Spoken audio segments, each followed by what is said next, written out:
Olá, chicos, buenos dias. A aula de hoje é a aula 18, aula 18, que está lá na apostila de vocês, e vai falar sobre los advérbios.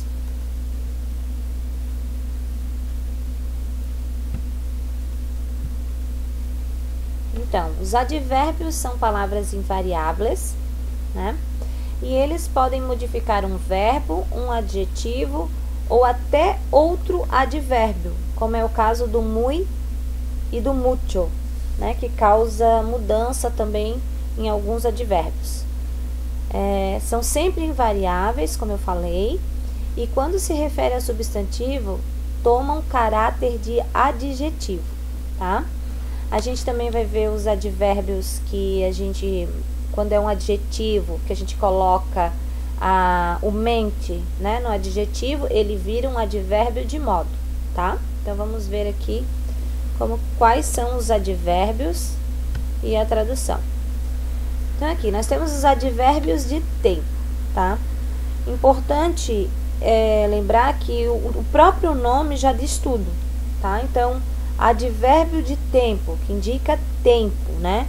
Então, palavrinhas referentes a algo relacionado a tempo. Então, por exemplo, ahora, agora. A1 com acento, ainda, porque existe o A1 sem acento, que significa também anteayer, antes de ontem, né? O anoche, que é um falso cognato, então ele significa ontem à noite, tá? Ayer, que é ontem, antes, que é antes, anteanoche, antes de ontem à noite, né? Depois, entretanto, enquanto isso, entonces, então, hoy, hoje, jamás ou nunca, jamais ou nunca, luego, logo, mañana, manhã, mientras, enquanto. E essa palavrinha eu gostaria que vocês também passassem aí o marca-texto, porque é uma palavrinha que cai em bastantes questões, até para tradução, tá? Pronto, em pouco tempo, siempre, sempre, tarde, temprano, cedo, todavia, que também é um falso cognato, ainda, e o já, tá? Então, essas palavrinhas a gente sabe que elas são invariáveis, né? Ou seja, não vão mudar de gênero e não vão mudar de número, tá? Depois nós temos os advérbios de modo, tá? Então eu tenho aqui apenas, assim, assim, bien, bem, casi, quase, despacio, devagar, deprisa, depressa, mejor, melhor, mal, mal, como, entonces, então, inclusive, solo, somente, peor, pior e facilmente, tá? O que acontece aqui, ó, foi nessa parte aqui que eu falei. Então, quando a gente tem um adjetivo que é colocado o mente, ele vira um advérbio de modo, tá? E aqui eu coloquei também solo, que é somente, porque existe, ó, o solo sem acento, que ele é um adjetivo. E aí, ele, sendo um adjetivo, né, ali vai mudar o significado. Então, solo, que é adjetivo, sozinho. Mal, contrário do bem. E malo, quando aparece a palavra malo, que ela também existe, significa que eu tô falando mal ou ruim. É um adjetivo, né? Uma pessoa mala, uma pessoa má, tá? Então, esses são os advérbios de modo. Depois eu tenho os advérbios de lugar. Então, ó, como o próprio nome diz, né? Lugar. Então, abaixo, debaixo, abaixo, tá? A diferença aqui dos dois é um pouco assim referente à distância. né? Então, por exemplo, o abajo eu posso utilizar, por exemplo, el tercer andar, el tercer piso es abajo del mío. Agora, debajo de la mesa hay una apostila, tá? Então, essa seria a diferença dos dois, tá? Arriba e em cima também a mesma coisa, tá? Então, arriba, em cima. E também eu posso também falar um pouco de distância. Por exemplo, arriba de mi cabeza hay el techo. Em cima de la mesa hay una apostila, né? E também em alguns sentidos eu posso colocar para cima. A parte, a distância. O aí, né? A gente já viu esse aí, que é um indicativo de algo que está, é um demonstrativo também, né? Eles podem ser também, na verdade, eles são usados, eles não são pronomes demonstrativos, eles são advérbios. E eles são utilizados para mostrar a distância lá do pronome demonstrativo. Então, assim, se vocês lembrarem, o aí é aquele que está no meio do caminho. O ali, o allá, ali. E aqui, acá, aqui, né? E esse aqui de próximo e esse aqui, ou melhor, desculpa, esse aqui de longe e esse aqui de próximo, né? Então, quando a gente tá lá usando numa frase para indicar um demonstrativo, né? Um pronome demonstrativo, a gente acaba usando essas palavrinhas, esses advérbios aqui para falar da distância que o objeto está do falante, tá? Então, aqui a gente usa para mais ou menos, o ali e allá para lejos e aqui acá para cerca. Alrededor. Então, ao redor. Adelante, adiante. Cerca, que é perto ou próximo. Delante, diante. Detrás ou atrás, atrás. Dentro, fora. E lejos, que é o longe, tá? Esse lejos e esse cerca aqui, já passem aí o marca-texto, porque também são palavrinhas que caem bastante, tá? Aí aqui tá falando, né? Aqui, lugar onde se encontra a pessoa que fala. Aí, designa um lugar mais próximo de ali. E ali, distância da pessoa que fala, tá? Distante da pessoa que fala. Depois nós temos os advérbios de quantidade, ou cantidade, tá? Pouco, pouco, algo, um pouco, mucho, muito, muito, muito. Esse muito e esse muito a gente vai ver os dois isolados, tá? Porque eles têm a sua própria... Como os dois significam muito, a gente tem um jeito de usar um mucho e tem o outro jeito de usar um muito.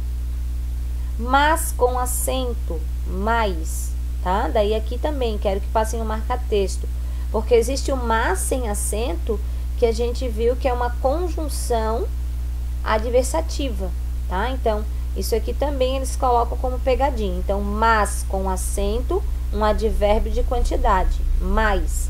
Então, uno mais uno, um mais um, tá? Então, é esse acento, esse mas com acento.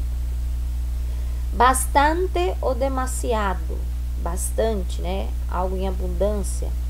Menos, todo, que é todo, né? Totalmente, nada. Ademais, além disso ou além de, incluso, inclusive. Esse nada aqui tem que cuidar também, porque pode aparecer o nadie.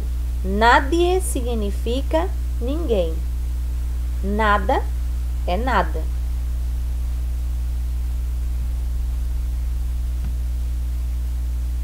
Então, aqui, né, o advérbio muy é usado, então por isso que eu falei aqui que eu ia estar falando um pouquinho sobre o muy e o mucho, né, que ele é utilizado, eles são utilizados de modo diferente. Então, o advérbio muy é utilizado diante de adjetivos e advérbios, tá? Então, por exemplo, muy fácil, né, aqui nós temos um adjetivo. Muy lejos, aqui nós temos um advérbio. Já e outra coisa, o muy, ele não tem, ele é invariável, tá? Ele não vai ter feminino, masculino, singular e plural. O mucho aqui, ele é variável. Lá no começo eu falei que os advérbios são invariáveis. Na sua maioria, eles são invariáveis, tá? Vai ter um ou outro que vai ser variável, como por exemplo esse mucho, que posso falar mucha, muchos, muchas, como todo ou toda. Então, assim, são poucos, tá? Mas na sua grande maioria, os advérbios são invariáveis. Então, quando é que eu uso mucho? Diante de substantivos ou antes ou depois de alguns verbos, né? Então, por exemplo, tengo mucho trabajo. Tenho muito trabalho. Então, aqui eu tenho o verbo tener, né? Eu poderia falar assim, me gusta comer mucho. Então, esse verbo também pode estar no infinitivo. Eu poderia falar, tiene muchas personas, né? Tengo mucho dinero. Então, sempre antes, diante dos substantivos e antes ou depois de alguns verbos, não, dos verbos, tá? Agora, existe uma pegadinha aqui, tá? O melhor, pior, maior e menor, no caso, se fosse, né? Se fosse ir pela regra, essas palavrinhas, melhor, pior, maior e menor, e esses adjetivos, né? E mais esses advérbios, mas, menos, antes e depois, se utilizaria pela regra pelo muy. Mas existe uma exceção. Esses 4 adjetivos aqui e esses 4 advérbios, que se vocês repararem bem, são os antônimos, né? Ó, melhor, pior, maior e menor, mas, menos, antes e depois, eu sempre vou utilizar mucho. E isso cai muito na prova, tá? Então, é uma pegadinha. Então, eu, ao invés de falar muito melhor, eu vou falar mucho melhor, mucho pior, mucho maior e mucho menor. Em vez de falar muito mais, né? Eu vou falar mucho más, mucho menos, mucho antes e mucho después, tá? Então, cuidado com isso aqui. Então, anota aí na apostila, coloca o marca-texto, porque isso aqui é questão, assim, que, olha, quase sempre cai. Advérbios de afirmação. Então, advérbio de afirmação tem poucos, né? Então, ó, certo, certo, sí, que é o sim, seguramente, com segurança, e o claro. Advérbios de negação. Jamás, jamais, nunca, nunca. No, não. E o tampouco, que é tão pouco. Então, não existe a forma também não para negar, tá? A gente usa tampouco. Então, por exemplo, a mim não me gusta películas de terror. E aí uma outra pessoa vai falar, se ela também não gosta, né? A mim tampouco, né? Eu não vou falar, a mim também é no. Então, isso aqui é errado falar. Eu vou falar, a mim tampouco, né? Não me gusta zanahoria, que é cenoura. A mim tampouco, né? Então, eu também não gosto daquela determinada coisa. Advérbios de dúvida, né? Então, palavrinhas que expressam dúvida. Acaso, caso, quizá ou quizás, que significa talvez, probablemente, que é provavelmente, talvez, separado, que é talvez, e possivelmente, que é possivelmente, tá? Aqui saiu com errinho, né? Faltou um S ali. O quiçá, gente, e o quizás, ele tem diferença na seguinte colocação da frase. Eles, todos os dois, significam talvez. Só que o quiçá, sem o S no final, depois de palavras que começam com consoante. E o quizás é utilizado depois de palavras que começam com vogal, tá? Então, essa é a diferença dos dois. É isso aí.